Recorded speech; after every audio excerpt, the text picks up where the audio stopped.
ஆன்மா கோடி சூரிய பிரகாசம் உடையது இதன் சுக்கும பொருள்.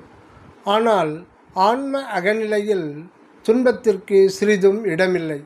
அங்கே உண்டாகும் இன்பம் தோன்றுவதும் மறைவதும் இல்லாமல் எப்போதும் ஒருவடித்தாய் இயற்கையான அருள் இன்பமாக அனுபவப்படும்.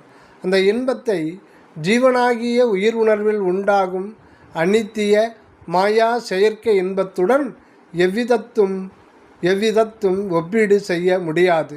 என்றாலும் சூரிய பிரகாசம் எப்படி அண்டத்தில் அகப்புற நிலையாக உள்ளதோ அதைப்போல பிண்டத்தில் அகப்புறமாகிய ஜீவ உணர்வில் உண்டாகும் உலக சுகத்தை போல் 1 கோடி பங்கு அதிகமாக இன்பம் விளையும் இடம் ஆன்மா என்று ஓரளவு சுட்டிக்காட்டி ஆன்மா கோடி சூரிய பிரகாசம் உடையது என்று வள்ளல் பெருமான் உரைத்துள்ளார். நன்றி.